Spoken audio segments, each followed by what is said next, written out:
Fala galera, vamos iniciar agora a imersão da turma 6. Já estamos na sexta turma. Esses aqui agora estamos montando uma squad fantástica com a galera com bastante experiência. Essa aqui vai ser a primeira que já tem troca que pessoas que já foram dev, já foram designers, então acho que vai ser umas trocas bem interessantes.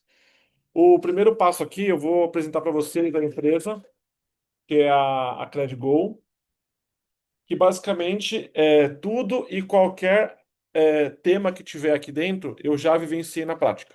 Então, é um cenário real com os números fictícios.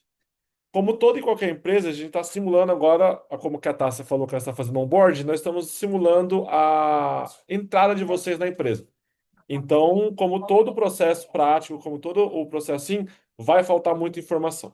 Então, quanto mais dúvidas vocês tiverem, por favor, me interrompam e pode falar. Mas, em linhas gerais, a CredGo não mostra por aí, tá mexendo. A CredGo ela foi lançada em 2021 por três executivos do mercado financeiro que eles tiveram uma ideia fantástica de fazer um cartão de crédito sem anuidade, mas com um diferencial grande que é o cashback imediato. Ou seja, eu comprei, eu já vou ter um cashback liberado para o usuário. Eles esperou nessas fintechs mais europeias, mais de fora de mercado, que aqui no Brasil nenhuma fazia. Só que ele não imaginava que por ter um cashback imediato e uma taxa alta de cashback tivesse um crescimento tão grande. Em 2 anos, eles atingiram 1,2 milhão de clientes e se tornou top 10 na App Store no ano seguinte do lançamento, em 2022. O cashback imediato realmente foi o diferencial em todas as pesquisas que fizeram na entrada de novos clientes. Como todo problema, processo de crescimento exponencial, tiveram um churn muito alto. Primeiro ponto, o indicador de churn. Alguém nunca teve contato com ele? Sabem como que se calcula um indicador de churn para aplicativos digitais?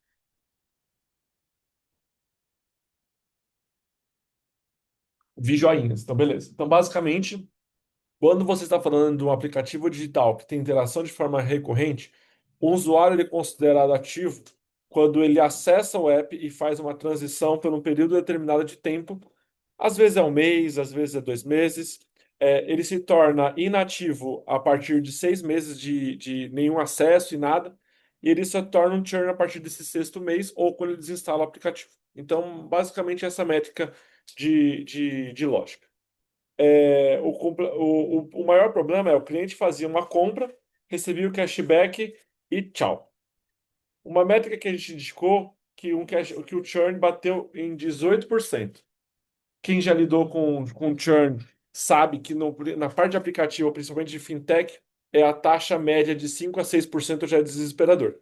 Então, falando de 18%, estamos falando do caos. Quais eram as principais reclamações? Reclamações sobre juros e tarifas, que eles não sabiam que tinham contratado. Com isso, o NPS caiu de 42 para 11. Identificaram também que o onboard foi muito difícil e a ativação muito baixa do app. Alguém já ouviu falar de métrica pirata?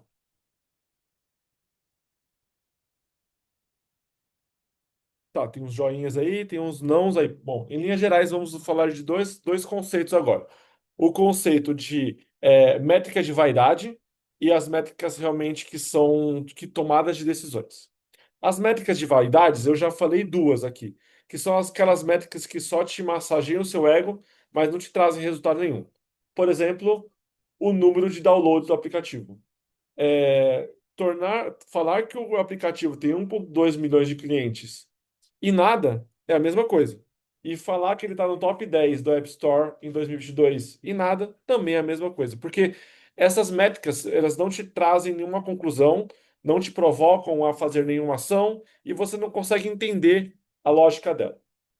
Uma que eu não gosto muito, mas muita gente usa, porque é uma métrica de bastante dificuldade de você mexer e entender isso, é sobre o NPS. Em linhas gerais, o NPS é quanto o seu cliente indica o seu aplicativo para outra pessoa. Mas ele não consegue quebrar isso em lógicas mais palpáveis. Por exemplo, eu não consigo saber o NPS de fatura, o NPS de pagamento, o NPS de onboard. Eu só consigo saber NPS. As métricas mais utilizadas para fazer isso Uma delas é a métrica pirata, que é o número de ativação, que mandaram aqui no chat já a teoria dela. Às vezes eu esqueço, né? É a aquisição, ou seja, topo de funil, como que eu consegui alimentar esse cara e ele realmente foi impactado para se tornar um cliente meu. Ativação, aquisição que ele fez onboard. Ativação que ele se tornou um usuário ativo. Ou seja, ele fez pelo menos uma compra no app. Retenção, quando eu quero tá descontente com qualquer tipo de coisas do meu aplicativo e eu vou sair e eu tenho uma regra de retenção sobre ele. Referência é o NPS ou qualquer indicativo de métrico que se torne ele um indicativo de satisfação. E receita, que é quanto que esse cara traz para mim por mês. Então vamos lá. Quando você fala de ativação, ele é uma métrica que realmente te traz muita alguma preocupação, principalmente quando você fala de 45%. Quando você lê ativação do app está em 45%, se uma ativação de um app estiver abaixo de 90, ela já é preocupante. De 85 a 90, ela é relativamente ruim. Abaixo de 80, ela é desesperadora. Isso quer dizer que eu estou conseguindo atrair. Pode falar, Lucas. Eu ia perguntar, Douglas, eu não entendi muito bem essa métrica de ativação, o conceito dela. Você pode explicar de novo, por Sim, gentileza? a métrica de ativação, ela sempre quando ela interage com o seu aplicativo. No caso da CredGo, é quando ele faz o fluxo de aquisição completo, ele faz onboarding, ele acessa a tela, ele completa o cadastro e ele recebe o primeiro cashback. Quando ele recebe Ah, o tá. primeiro cashback, ele é considerado um usuário ativo. Legal. E existe o usuário ativo D30, D15, D30 e D45. O D15 é o cara que fez ativação nos primeiros 15 dias e teve o primeiro corte de fatura. O D30, que fez ativação nos 30 primeiros dias e pagou a primeira fatura. E o D60, que ele conseguiu realizar um ciclo completo de compra dentro de um mês. Então, tem esses três tipos de análise de ativação. A mais preocupante é a D15. Então, Tá, eu pergunto. beleza. Aqui estamos falando de D15. Clientes que entraram, fizeram compra dentro de 15 dias. É esse tipo de coisa que eu tô querendo, tá, gente? Se tiver dúvida, pode perguntar aqui. Vai ter bastante coisa que tá comendo informação aqui. Quando você faz toda essa jornada e quando você investe para o cliente entrar, ou seja, que todo cliente que entra ele tem um custo de aquisição, que é o CAC, custo de aquisição do cliente. Quando você avalia isso pelo processo de retenção, você avalia que o CAC está um custo para, por exemplo, para a taxa entrar no meu aplicativo, eu paguei R$ 400. Ou seja, investimento de marketing, comissão, welcome kit, construção do app, tudo que eu vou impactar o cliente de custo para ele entrar, eu pago R$ 400 para ter um usuário. Só que ele está me trazendo R$ 300. O Lifetime Value, não sei se vocês já tiveram contato com esse indicador, nada mais é do que a receita que um determinado cliente me traz por um período. Ele pode ser trimestral, semestral ou anual. Aqui a gente está falando de um período trimestral. Então, em 3 meses, o cara me traz R$ 300, ou seja, 100 conto por mês. Ele deve fazer um ticket médio específico, deve fazer lá. Ele me traz 100 conto por mês, mas para ele entrar, eu estou gastando R$ 400. Para uma empresa que já passou da sua curva de crescimento e está num processo de estabilização, esse indicador para vocês, o que vocês conseguem concluir desse cenário? Que vai quebrar, né? Porque ele não vai se Vai manter. quebrar. É, porque precisa de 3 meses, né? Para nem recuperar, mesmo em 3 meses não é recuperado o valor investido para adquirir o cliente. Então, enfim, só em 5 meses que vai passar, né? Exatamente. Ele tem que estar pelo menos 5 meses comigo para ele, ou pelo menos 4 para ficar 0 a 0. É, E aí eu tenho que entender o porquê que ele está saindo tão rapidamente. Boa provocação, vocês dois. Continuem assim. As métricas. Primeiras métricas de vaidade, cliente com ponto 2. Métrica que está me desesperando, um churn de 18%. Métrica desesperadora de ativação de 45%. Uma métrica nova aqui para vocês: uso recorrente. Além do processo de ativação ser apenas 45%, o uso recorrente é apenas 22%. Ou seja, o cliente que entra de forma recorrente dentro de um determinado período, que pode ser semana, quinzena ou mês, geralmente a gente, dependendo do fluxo e de usabilidade, é diário. Por exemplo, o iFood, o uso de recorrência dele ele calcula diariamente. O Itaú também, pela quantidade de acessos que são feitos, 50 milhões de acessos por dia, geralmente são recorrentes.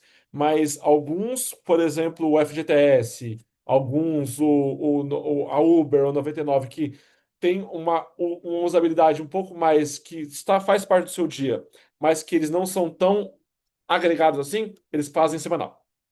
Então, dependendo do estudo da métrica. O CAC, o LTV e o NPS apenas de 11. Esse NPS realmente foi um fato real, tá, gente? Era desesperador.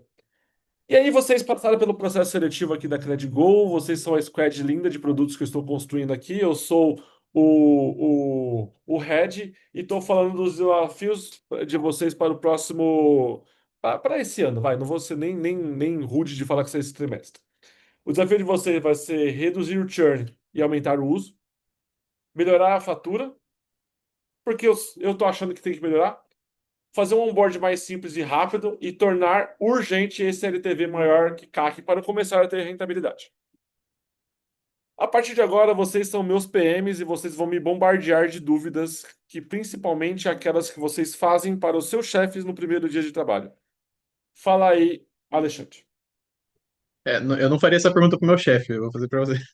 Isso é um top-down da parte de fazer a melhoria no app, da fatura? É uma coisa que é porque assim não foi baseado em dados nem nada, ou é porque Imagina! A o minha chefe empresa acha aqui, que ela é precisa? totalmente baseada em dados. Eu tenho todas as informações aqui. Eu nem gosto de ter dados. Eu gosto da fatura bonita. Entendi. Eu já ouvi uma vez, quando eu fiz esse processo, eu falei assim: você teve algum dados para ter essas métricas e tal? O cara falou assim: não, o mercado caminha dessa maneira. Então, Entendi. faça a pergunta que vocês realmente fariam para o chefe de vocês. Fala aí, Lucas. Eu não entendi, Douglas, o que você quis dizer exatamente com fatura? Fatura?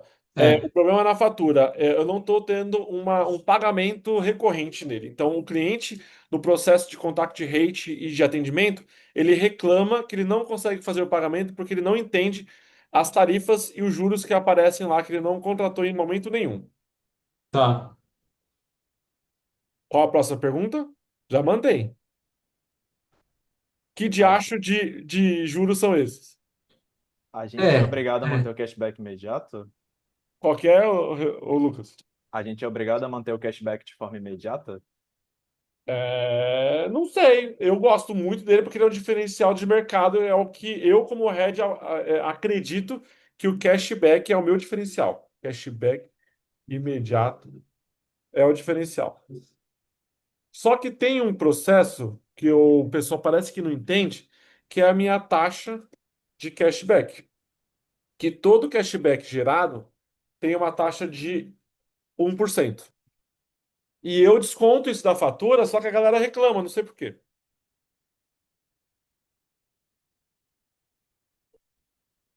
A cara do Alexandre foi boa. Eu acho que ele tá querendo fazer uma pergunta boa. Gente, perguntas. Vamos lá. O que você, iniciando o produto, pode falar de relacionamento com o marketing, pode falar como é que é a estrutura da squad, a topologia dos times. Mas tem uma pergunta que eu gostaria de ouvir de vocês. Se vocês não ouvirem, eu dou a dica do primeiro dia para fazer. Então, eu estou pensando assim, como o usuário ele reclamou que aparentemente ele não conhecia essas taxas, enfim, até que ponto durante o onboarding ele é introduzido a tudo isso? Não sei. Eu falei pro povo lá colocar. Não sei se colocaram, não. Vocês vão descobrir isso para mim. E talvez também a forma que está sendo divulgado isso, né, pelo time de marketing, de Opa! É, percentual do cashback, porque ele é o cashback real ou não, né, que está sendo oferecido. Eu falei pro povo lá, mas o povo lá é meio desorganizado. Eu acho que eles não colocaram. Existe. Isso. Tá. Porque geraria menos atrito, né, se já fosse indicado pro cliente que ele receberia um cashback já considerando os descontos, né. O desconto de 1%, no caso. É muito legal fazer esse tipo de rodada que a gente percebe como que algumas pessoas ficam literalmente presas. Não é uma crítica, tá, gente? É muito comum. Ao operacional. Eu não ouvi ainda uma pergunta estratégica. Eu sou o head. O churn ali, né, quando tá alto, né, a gente considera também inadimplência. Opa, agora começamos a falar. Sim, eu considero um processo de inadimplência, mas esse aqui é o churn. O que eu estou considerando de 18% é o churn involuntário.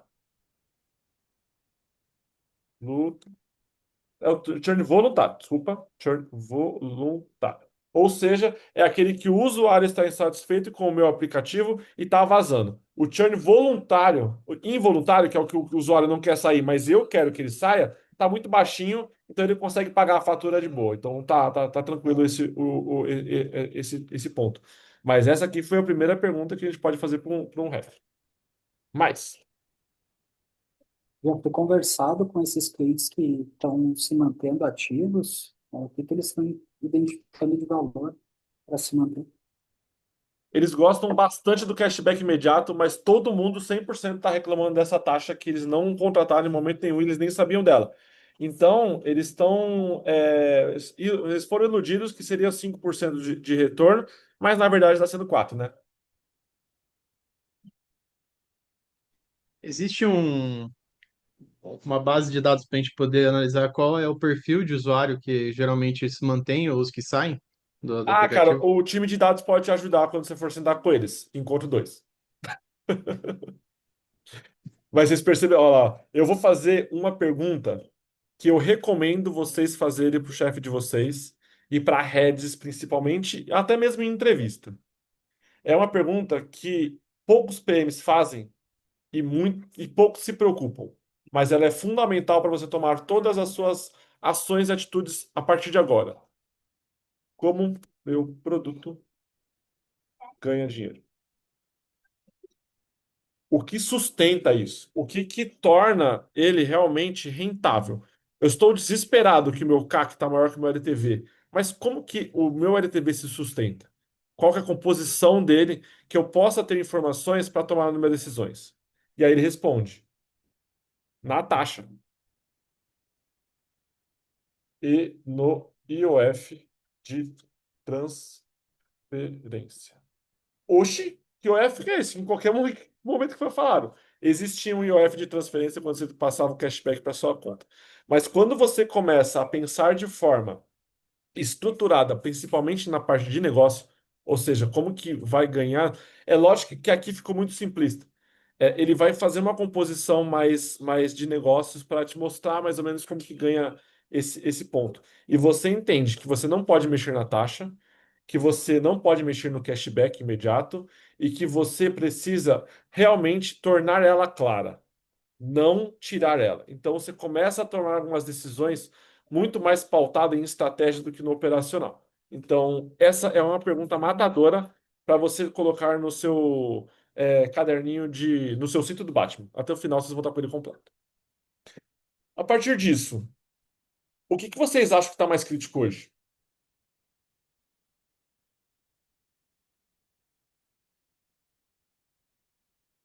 De tudo que eu falei para vocês, o que vocês sentem que é mais crítico hoje? Para mim seria o churn, na minha opinião. Churn, A retenção é baixa. churn, retenção. Desculpa interromper, mas eu acho que eu cheguei atrasada, eu não vi o acesso ao Miro. Oh, perdão. Você colocou no chat. Sim, é que quando chega depois, realmente o Teams não mantém o. Ah, mandaram de novo, Alexandre, já. Já mandou novamente, mas Ah, tá. obrigada. E depois, tá, você vai ter acesso a todo o Mira. Eu vou exportar ele, esse vai ser de vocês, tá? Vale. Então, falamos de churn, falamos de retenção. Estamos indo no caminho certo. O NPS também tá Aqui muito você. baixo, ó. NPS. Vamos falar bastante de A NPS. gente tem a referência do setor. Referência do setor. Olha só. Como que a concorrência trata isso? Ainda não, mas. Isso, vem do setor. Como a concorrência trata isso? Eu não sei se soa redundante, Douglas, falar também da ativação, porque o churn e a ativação andam meio juntos ali, né? Não, elas são caminhos opostos. Mas então vale a pena citar também. Sim, sempre. Tá. E aqui, ó, vou fazer um combinado com vocês, gente. Aqui é para você, é um momento para vocês errar, é agora. O momento para fazer falar qualquer tipo de que vocês acham que é besteira é agora. Estamos numa troca aqui num time bem enxuto que eu realmente fecho no máximo 10 pessoas para a gente ter essas trocas bem consistentes. Então, o que você achar, mesmo que você ache que não seja, que não faça sentido, pode soltar. Fiquem à vontade, microfone aberto e a gente vai, eu vou ajustando conforme for. Porque só para tirar uma dúvida, então, a ativação seria mais em relação ao problema no onboarding, né? Ativação, eu tenho que tornar o pagamento dele um algo fluido. Por exemplo, a partir do momento que eu fiz, eu considero ele D15. Ele fez a compra, eu consigo o cashback. Como que ele Uhum, vai chegar até ter esse cashback na mão? Eu não entendo essa jornada ainda. Então, eu preciso entendi. primeiro ter isso na mão. Mas entender de ativação, falar que ela é diferente de retenção, elas podem se conversar, mas podem ser estratégias completamente opostas. Uhum, beleza. Alguém falou de NPS. Um ponto crítico falar de NPS. Bom, eu diria que também é crítico que tá tão distante para o head de produto saber como é a jornada do usuário dele, né? Tipo, meu, o cara não sabe nada do que o usuário tá fazendo. Ele não sabia mesmo, tá? Então, tipo, essa é uma coisa que eu pensei agora, isso é muito crítico. Tá. O head desconectado com o produto. Ele quer saber só do valor final. Mas foi uma boa provocação. Isso aqui realmente, essa desconexão existia. E eu tive que melhorar muito isso no processo. E ele tá bem até, tem bastante métrica aí para ele poder acompanhar. Não tem nada, tá faltando um monte de coisa ainda, vocês vão ver. Então, mas tem casos que a gente não tem menos que isso. Agora, como time, nós estamos aqui em 7 pessoas. Como que vocês, qual o caminho que vocês. Ah, gente, vocês vão perceber que meus filhos entram do nada nas reuniões e me entregam desenho, então acostumem. É, depois eu faço avião. Onde que vocês gostariam, como time, de colocar o foco agora? Crescimento, retenção ou experiência. Lembrando que qualquer um dos caminhos funciona. Mas, a partir do momento que você colocou os pontos críticos, se conversem e chegamos no racional de para onde que a gente vai atacar. Bom, não sei o pessoal, mas eu acho que, na minha opinião, o crescimento seria descartado no momento. Não adianta a gente continuar evoluindo, sendo que a gente está na direção errada, né? Então, eu descartaria esse caminho, mas é a minha opinião, tá? Se vocês tiverem outro ponto de vista, sinta-se à vontade aí. Eu concordo. Eu acho que a gente teria que focar mais na experiência, que é o que geraria os outros dois, né? Opa. Eu tô com o Ale, eu acredito que o crescimento faz sentido, já tem bastante download e a experiência necessariamente pelo menos eu acredito que vai atuar, vai afetar a retenção também, né? E como hoje o cara, não, o head de produto não sabe nada de como é a experiência do usuário, enfim, então o foco é esse. Cara, eu peguei uma agora da sua fala que foi muito boa. Porque assim, eu vou focar em experiência porque o número de downloads está adequado. Então, se eu tornar uma experiência fluida, a chance desse número de download, de ativação aumentar, ela é boa. Então, experiência é um bom caminho. Boa. Mas a experiência, eu já foco nela em qual frente? Ainda não sei, certo? Porque realmente pode estar um onboard tá uma bosta. Pode estar. Eu vou falar. Tá gravando. O onboard pode estar uma bosta. A fatura pode estar ruim. Pode estar tudo cagado. Então a gente vai entender sobre a experiência como um todo. Perfeito. Vou atacar os caras que estão entrando ou os caras que estão na base?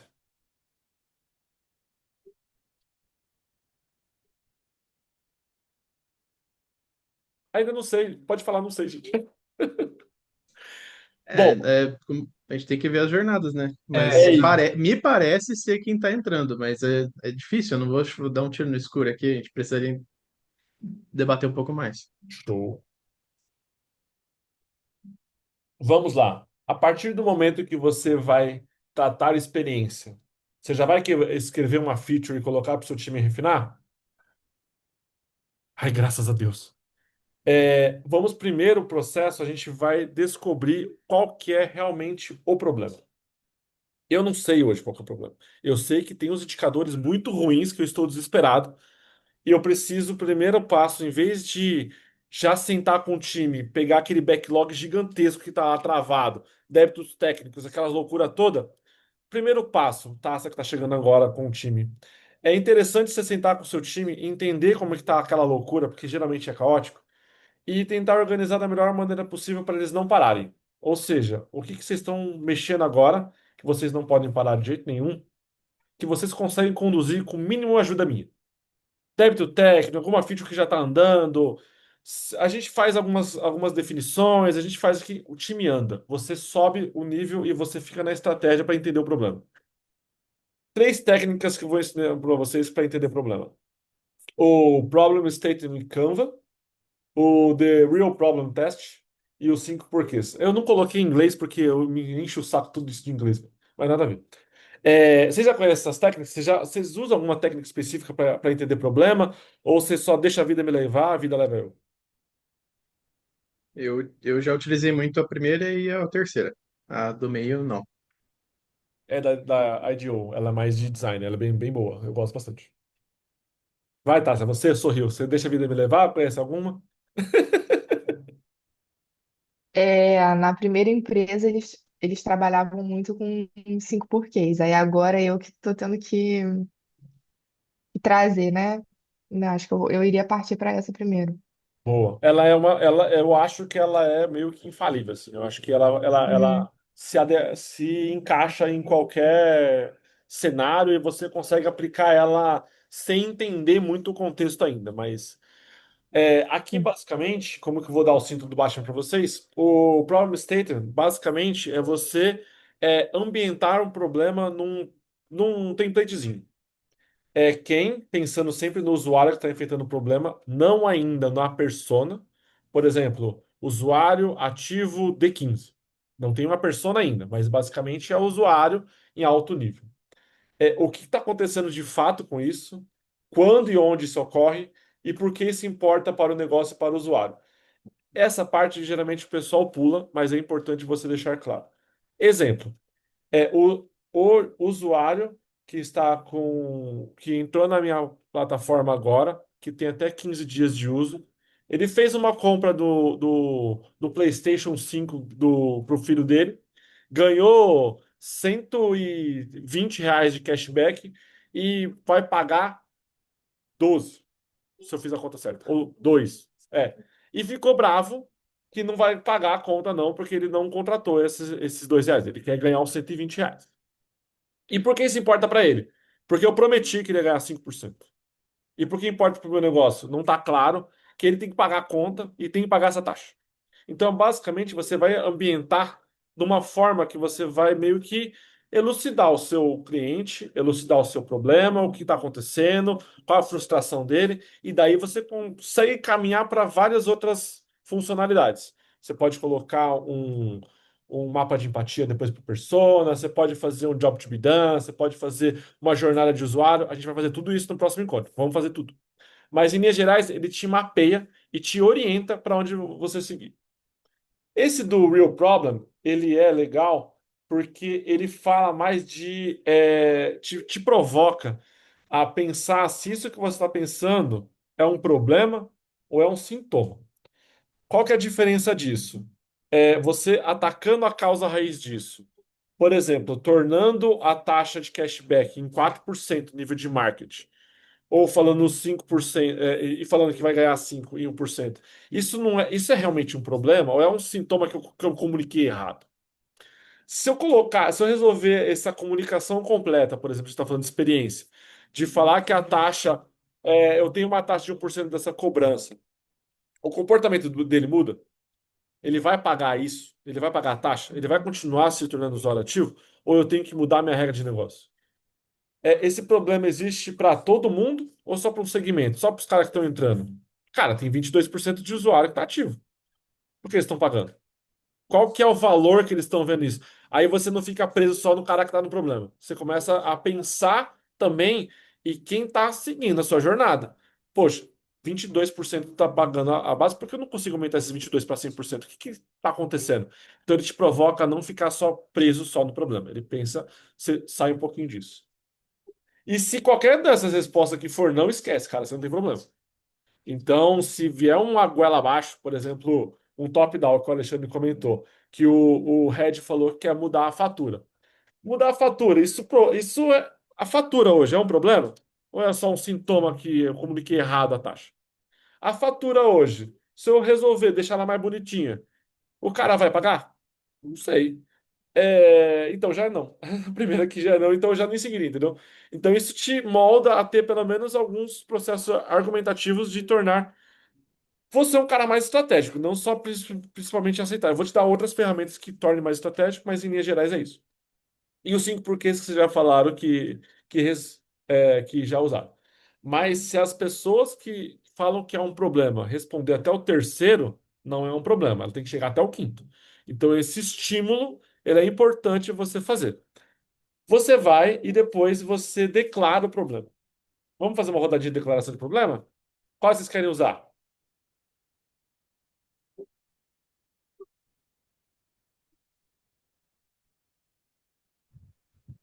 Eu vou ficar em silêncio até vocês responderem. Acho que pode ser Acho, o primeiro. acho que o primeiro é o que tá mais acostumado ali, né? Tá, vamos Já lá. usando também o primeiro também. O Problem State in Canva. Quem? Vamos determinar quem que vai ser o cara. Vocês vão escrever comigo, hein, gente? Eu vou deixar bastante na mão de vocês. Eu posso ajudar. Eu vou fazer para o cara que está ativo, para o cara que já está dos 22%. Novos usuários. Opa! Se tiver errado, você me corrige, tá, Douglas? Nada, mano. Novos usuários. Não existe certo e errado, não. A gente ajusta. Vocês Usuário. também, se vocês não concordarem O também, que que para levanta a mão aí. você, o que que você considera um novo usuário, Alexandre? É que você trouxe duas abordagens, né? De quem ainda não fez ativação, eu acho que seria antes da ativação. Para Antes da mim seria um ativação? pré-ativação. Pré-ativação. Ativação. Tá. É o cara que finalizou o onboarding e chegou na home. Porque eu tô tentando atacar. É que assim, eu não tô, eu tô tentando não levar nenhum viés aqui, mas eu tô tentando ver quem não chegou a finalizar a fatura, entendeu? E De o que chegar e pagar a acontece? fatura. Ó, como é que exercício legal. Quer ver? O que acontece com esse cara? O que ele tá vendo como problema agora? Imagina, eu acabei de entrar no app, eu fiz a minha jornada de onboarding, cheguei na home. Qual o problema que ele viu agora? Nesse cenário eu entendo que nenhum, porque Nenhum. na minha visão teria que mirar no cara que já tá ali na fatura, né? Ou O não. cara que. Aí, ó, já vamos mudar um pouco. Então, em vez de pré-ativação, o cara que chegou na primeira fatura. E Pode ser. chegar. Viu como é que é o exercício de perguntas? Na Sim. primeira fatura. Acho que Perfeito. a gente pode até, assim, né, pensando, né, no que a gente quer atacar, eu imagino, se a pessoa faz o pagamento da primeira fatura e depois aí acontece o churn, né? Então a gente poderia pensar no cara que fez que já realizou, né? Tentar separar esse grupo, né? Os usuários que são novos e que realizaram o primeiro pagamento, que aí a gente avança.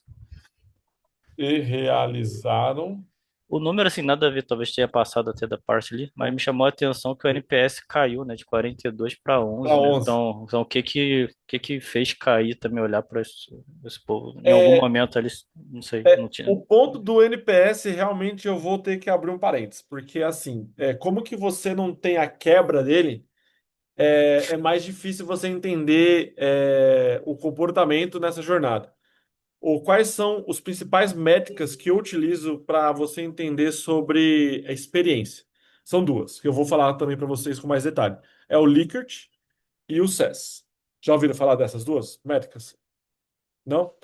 Likert sim, mas o segundo O qual SES, que é? CES. Eu já ouvi. O Likert, quando você faz uma jornada, eu vou falar do iFood, que é que eu já implementei vários. Quando você faz o cofrinho do iFood lá, o iFood eu implementei vários, mas no Itaú, que é mais recente. No Itaú, o cofrinho do Itaú. Quando você coloca o dinheirinho lá, aparece o que você achou dessa experiência, tá ligado? Você fala tipo 0 a 10. Aí você vai e coloca a notinha. Isso é Likert. Ela mede a sua grau de satisfação na sua jornada específica. Ela precisa ser muito bem controlada, porque colocar Likert em tudo, ninguém responde. Você abaixa a adesão. Então, ela tem que ser colocadas nas jornadas mais estratégicas. Por exemplo, geralmente onboarding, pagamento, o que realmente está ferindo o usuário. No processo, Andrei, de pagamento, eu colocaria o Likert. Então o cara faz, ó, fez um pagamento aqui, ele já vai estar puto, ele vai responder ali. Onboarding, eu coloco outro líquido. O que você achou dessa jornada? Ele vai estar legal, porque ele não sabe ainda que tem taxa e tudo mais. Então você vai entender que quando ele entrou, tá top. Como ele vai pagar, tá ruim. Então eu percebi que por mais que o NPS esteja ruim, o onboard tá bom. Então eu tenho que só melhorar algumas coisas lá para tornar isso fluido. Mas você percebeu que o Likert, ele é pontual.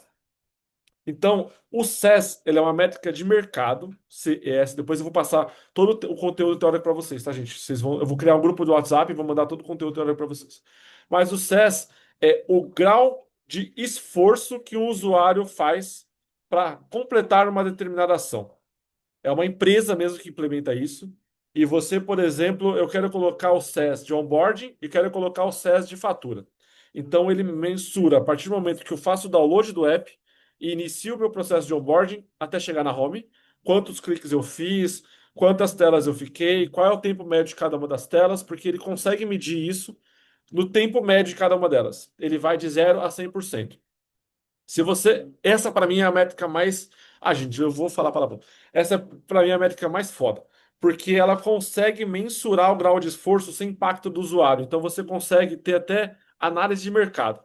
Como que é uma empresa que implementa isso em várias? Por exemplo, no Itaú eu tenho a percepção de como que é o SES do Nubank, do Mercado Pago, da XP e eu acho que também em algum desses bancos menores, eu não lembro o nome. Mas eu consigo pegar as métricas. Por exemplo, o meu tá 98, mas do Nubank tá 99. Porra, mano, os caras estão. 1% realmente é bastante, tá? Então eles estão fazendo alguma coisa muito melhor que nós para entender isso. Então, te dá uma métrica de mercado, te dá uma referência muito mais assertiva. Então, o SES é a métrica que, se a empresa implementar, ela é realmente marcante. Mas ela é mais cara. Então, Likert ela é um bom caminho para você seguir o processo. Fechando parênteses, a gente não, então são os novos usuários que chegaram na primeira fatura e realizaram o pagamento. E o que acontece com esse cara que realiza o pagamento? Ele Ele é se surpreendido pela taxa. surpreendido, isso, com a taxa que ele não entendeu. Surpresa com a taxa de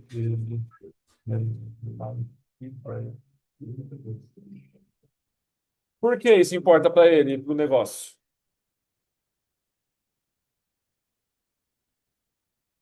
Para Porque ele o não negócio conclui e importa depois que a tem que gente não pagar. consegue ter a nossa parte da receita, né? Que é como que a Porque gente tem ele o tem nosso que pagar LTV. a fatura e a taxa para o negócio se sustentar. E o cliente tem que pagar a fatura para ganhar o cashback.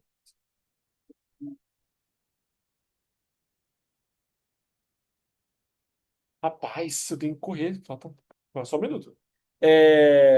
Fechamos mais ou menos aqui um cenário.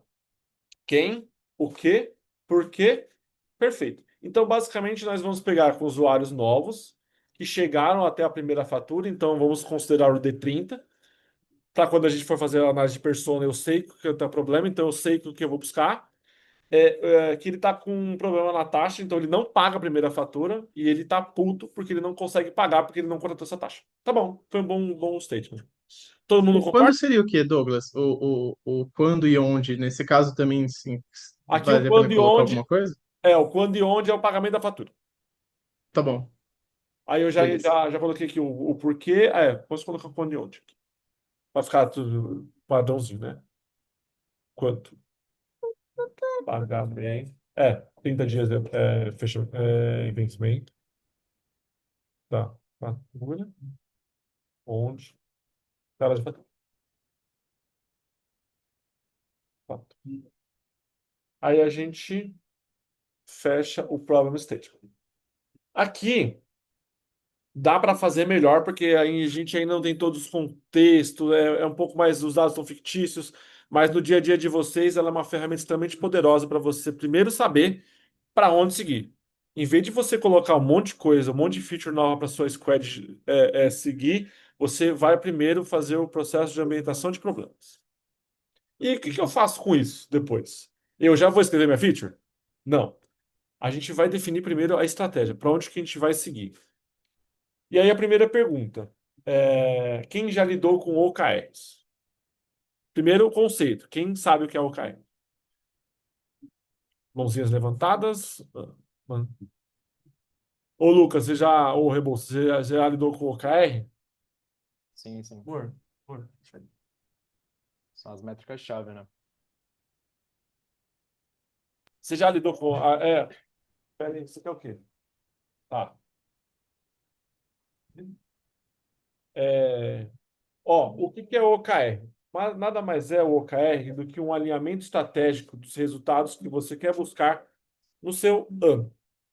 O que que é o que que é essa estrutura? Geralmente, ela vem da diretoria, ela vem realmente top-down, porque eles têm um entendimento de o que que eles vão fazer dentro de um ano. O que que é um equívoco muito comum na construção de um OKR? Tornar ele uma lista de tarefas. Quem já escreveu OKR como lista de tarefas? Levanta a mão aí para mim. Por exemplo, lançar uma nova fatura digital. Isso para vocês parece ser um OKR? Eu já escrevi OKR. Essa aqui foi a que eu tinha escrito a primeira vez antes de estudar, tá? Adicionar um tutorial ao processo de integração. Ele é uma feature, ele pode ser uma oportunidade e tudo mais. O que que é uma boa OKR? Eu coloquei aqui para vocês, mas vocês vão escrever para mim. Ó, tá aqui. É o objetivo por trás, né? Isso. Aqui o objetivo, ele precisa ser relativamente inspiracional. Ele não precisa ser bonito que nem esse aqui, não, mas ele precisa ser inspiracional. E ele precisa ser atingível. Não adianta eu falar que eu vou proporcionar a melhor experiência da fatura digital do mercado se está caótico agora. Então, a gente precisa ser algo que seja realista. Vocês vão escrever comigo esse objetivo. E os KRs? Os KRs são de 3 a 5. Eu recomendo geralmente ter 3, porque 5 eu já perde um pouco mais em relação à estrutura e escalabilidade. Mas a literatura fala de 3 a 5. Exemplos: reduzir o volume de consultas sobre problema de fatura em 15%, aumentar o NPS na jornada de pagamento em 5 pontos. Por mais que eu não goste de NPS, o NPS, um dos KRs do Itaú é esse. Mas aí, como que fala a nível de comunidade, fica mais fácil estruturar, mas no nosso aqui vai ser mais difícil. Mas aumentar a porcentagem de clientes que pagam a fatura na data de vencimento em 20%. Essa aqui para mim seria a mais matadora. Mas como aqui nós temos um processo mais prático, a gente vai construir a OKR de forma conjunta. Então, vocês vão escrever comigo, mesmo errado, a OKR. Então, o que que seria para vocês um objetivo bom para a gente definir para nossa imersão aqui? Não sei se está certo, tá? Mas ser a referência em pagamento de cashbacks no mercado. Eu vou usar a palavra cashback, mas é um caminho, beleza? Mas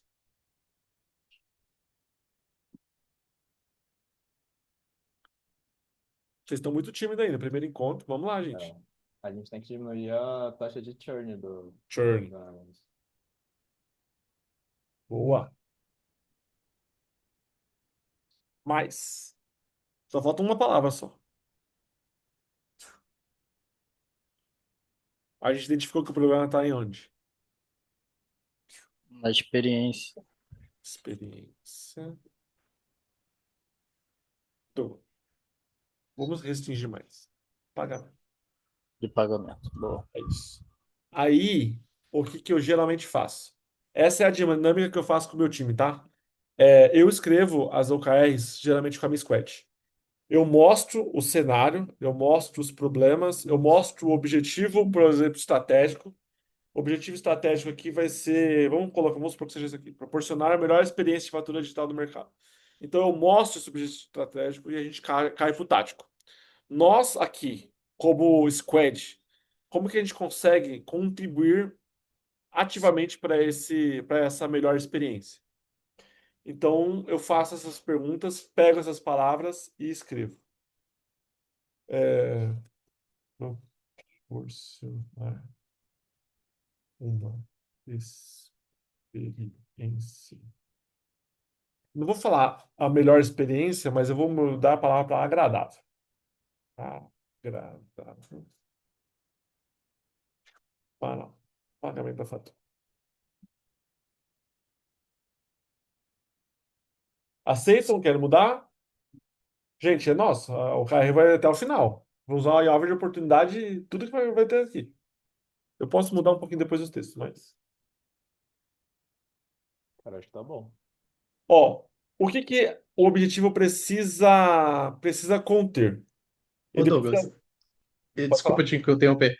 Eu sugeria cashback, mas talvez eu tiraria o cashback, porque como a gente já falou no começo que as pessoas já estão dentro, elas já estão entrando, é, elas já estão aqui por causa disso. Então talvez o nosso foco seria outro. Eu colocaria outra coisa no lugar aí. Mas a partir do momento que eu melhoro a experiência desse cara para pagamento de fatura, eu ataco o churn e experiência de pagamento. Então eu acho que eu consigo seguir nessa linha. A partir daí, eu preciso de alguns KRs, ou seja, as minhas métricas chaves que eu vou buscar como squad. Um que eu gosto é. Alguém de vocês já lidou com contact rate? Sabe o que é essa métrica? O contact rate, ele é basicamente uma quebra dentro do seu time de atendimento de qual é a linha que está mais. Todo atendimento ele é feito uma classificação. Por exemplo, o Lucas ligou para mim na minha central e falou que não consegue pagar a fatura. O Alexandre ligou para mim e falou que não entende a fatura. O Samir ligou para mim e falou que não gostou da fatura. Então, tem três percepções diferentes. Um é o gostar, outro é o pagar e outro é o entender. Então, quando o atendimento faz isso, ele classifica. Um ligou para entendimento, outro ligou para dúvida e outro ligou para pagamento. E ele classifica isso nos cenários para quando você for fazer algum ataque ou alguma análise, você ser mais assertivo em nível de problema. Por exemplo, aqui existe o contact rate de dúvidas na fatura, que é o que está impedindo a gente de pagar. O cara não está chegando nem no pagamento. Então o problema está antes. Como que ele não está nem tentando pagar, ele já liga antes. Ele fala assim, ó, tô bravo que eu tô com muita dúvida nessa fatura, que eu não contratei essa taxa e tudo mais. Esse dúvida na fatura tá grande. E o problema do pagamento tá baixo. Então, tá vendo como que é difícil lidar só com NPS? Você tem que quebrar isso de uma forma mais estruturada? Então, eu vou seguir nessa linha. Então, a dúvida na fatura, eu vou criar diminuir em 15% as dúvidas na fatura no próximo trimestre. Aqui, o que que eu quero? O que que eu quero diminuir? Dúvida na fatura, no contact rate, quanto eu quero diminuir e quando eu quero diminuir. Então, ela é atingível, ela é calculável, ela é temporal, ela está dentro do padrão. Então, basicamente, como que eu calculo os 15%, tá?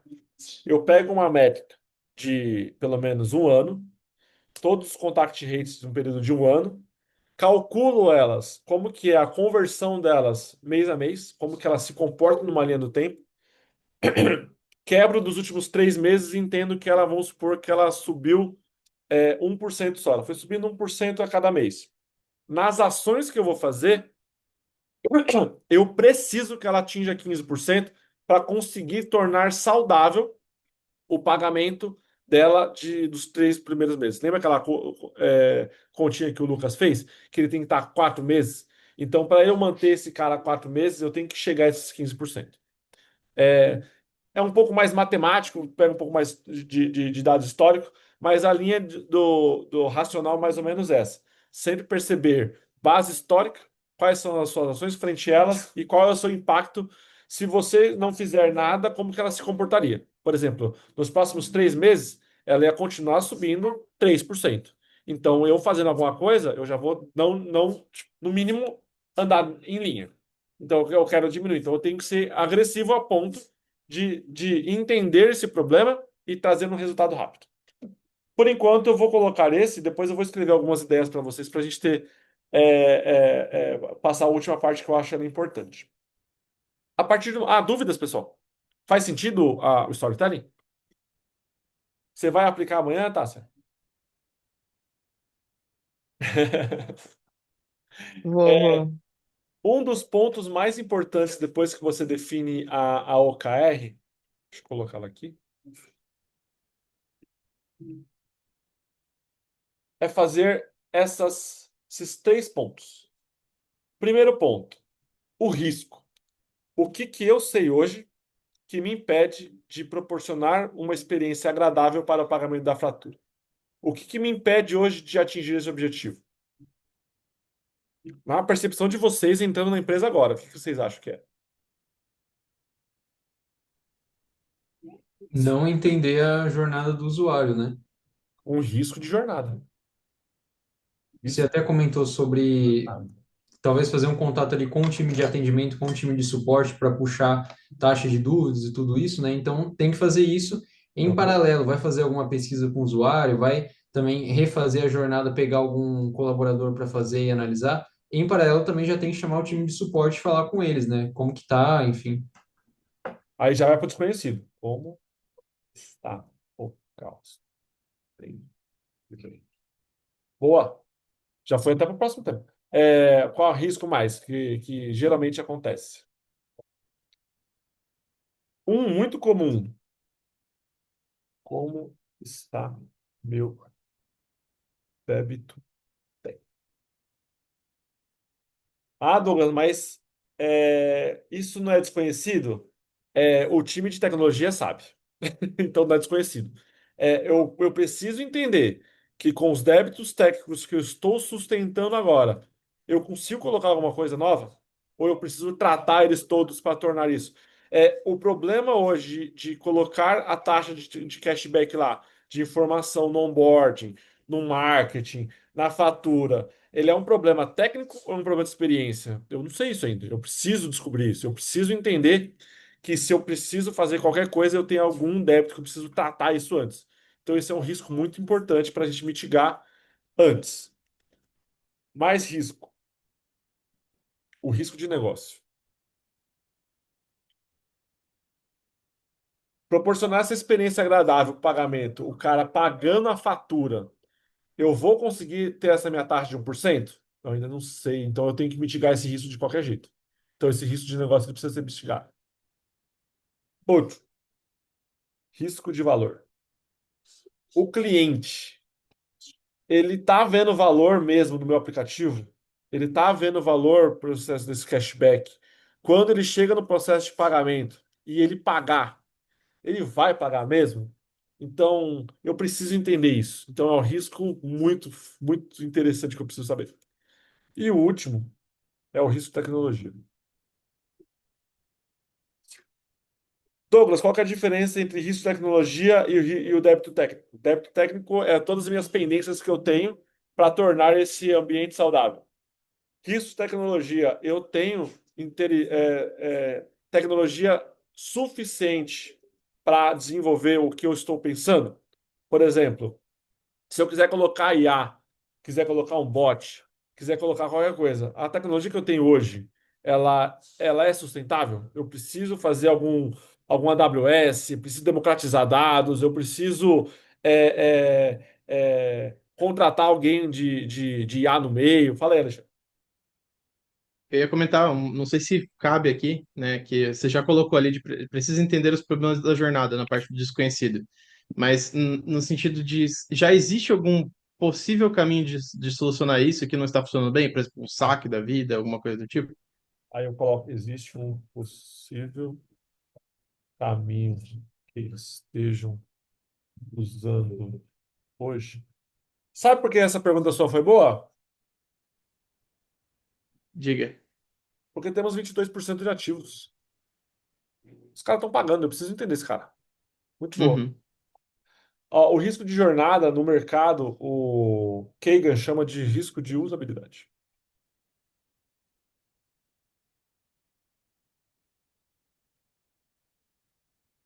Temos mais coisas conhecidas para a gente desconhecer. Além de tudo, esse monte de coisa que a gente vai precisar desconhecer, conhecer no próximo encontro. Então, o que faremos no nosso próximo encontro? Primeiro, vem conhecer o cliente. Conhecer a jornada e elencar algumas hipóteses.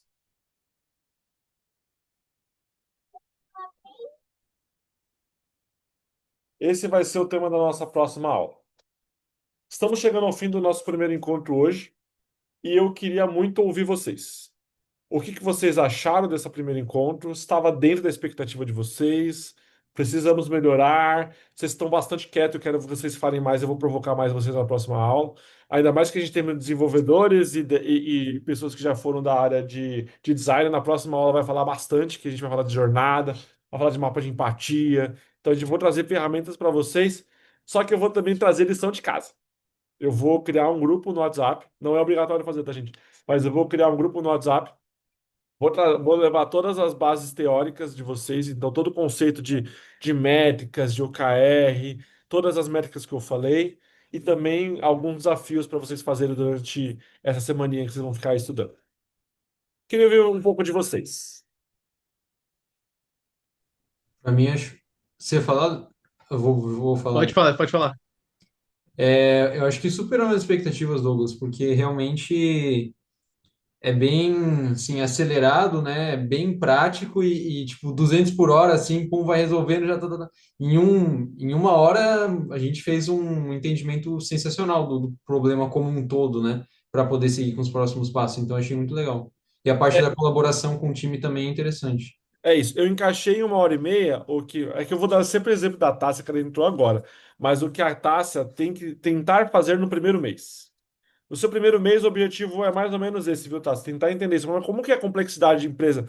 É muito mais gente para você falar, tem muito mais coisa para você interagir, então mais. Inclusive, eu tenho um plano de 90 dias que eu posso passar para você, que é bem legal, que vai te ajudar nesse processo, tá? Com quem falar, como falar, quais perguntas. Eu tenho esse planinho que pode te ajudar bastante. Mas, boa, primeiro feedback superou as expectativas. Gostei. Bom, vou falar então, eu também gostei bastante, acho que está bem estruturado, bem passo a passo, me deixou curioso também para o próximo encontro, acho que isso é importante. Ah, eu acho que a parte mais legal é justamente a gente dialogar aqui, trocar ideia, então acho que alguns não falam tanto, mas sim, assim, deixando bem claro aqui que eu acho que, como o Douglas falou, é a oportunidade de a gente errar aqui, né? Então, e acho que o único ponto é que eu ainda às vezes eu ficava indo e voltando. Eu deixo no meu segundo monitor aqui o miro para ir ficar olhando as métricas ali, para eu poder relembrar um pouco o contexto em relação às métricas, principalmente a parte de ativo, essa parte que é mais conceitual, tipo, o que que é considerado ativo, o que que o uso que é recorrente. Eu tenho que ficar tentando relembrar isso, mas isso acho que é problema meu, né? Não Não, é eu faço isso de de você. propósito. Eu faço de propósito, porque assim, você precisa. O PM estratégico é aquele que tem as métricas na ponta da língua. Não é obrigatório você decorar elas agora, mas colocar post-it em pontos estratégicos no Miro para te lembrar as principais métricas, em vez de você ir voltando, o mira é de vocês, podem ficar à vontade, viu? Então, coloque observações, só não mexe na estrutura, mas coloque observações, coloquem provocações, coloquem perguntas.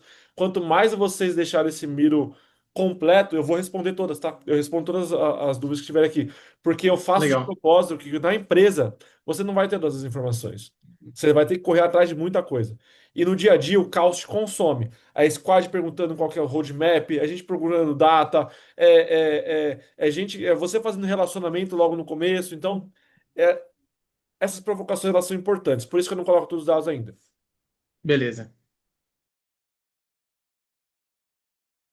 Mas, Eu ia só trazer um ponto que você já acabou trazendo, que é, acho que a próxima aula vai ser ainda melhor porque a gente vai ter o material para dar uma olhadinha antes, né? Eu acho que isso. Aí eu vou mandar a base teórica antes. Como que eu não tinha o WhatsApp de todo mundo, geralmente eu deveria ter mandado o link do grupo já no e-mail, mas foi meio que para entender a cadência do time, o nível de conhecimento e tudo mais. Então, eu mando toda a documentação da base teórica da aula um e a aula 2 já, e vocês já vão chegar com base conceitual mais melhor estruturada. pô, é show. Mas acho que você passou bem aqui, tipo, tem muita coisa que você passou em pouco tempo, então é muita coisa para absorver e você foi bem nos exemplos. Gostei. Eu acho Pô, você, que, dando a contribuição aí, né? Acho que explicar ou como o pensamento é formado, acho que é mais importante até do que as métricas, enfim, essas outras pontos ou descrição ali, porque isso a gente acaba pegando, estudando, vendo, mas como tu trouxe, como montar esse pensamento, acho que isso foi bem valoroso. Até um ponto ali nos OKRs, né? Não sei se propositalmente ou não, mas eu uso aqui na empresa uma visão que é de causa e efeito, né? Então, perceber ali que também tem uma estrutura de pensamento baseada nisso ali, cara. Então, eu acho que acho que isso é o que eu falo, até falei ali no grupo algumas vezes, né? Quando junto uma galera assim, entender como é o pensamento, como a estrutura de pensamento é formada, mais do que o churn, enfim, isso daí eu consigo pegar, mas como que o Douglas chegou nesse pensamento? Como a gente conseguiu traduzir aquela dor ali, ou aquela possível dor em algo ali crível para que a gente possa conduzir e avançar. Eu acho que isso aí cara, sensacional aí. E parabéns. Cara, esse é o objetivo do produto. Trazer, porque assim, o churn, a métrica de vaidade, métrica de ativação, essas coisas você consegue estudar no PM3. Mas como você vai aplicar isso no dia a dia? No caos. Cara, pelo seu exemplo, você vai pirar no próximo encontro. Aguardem.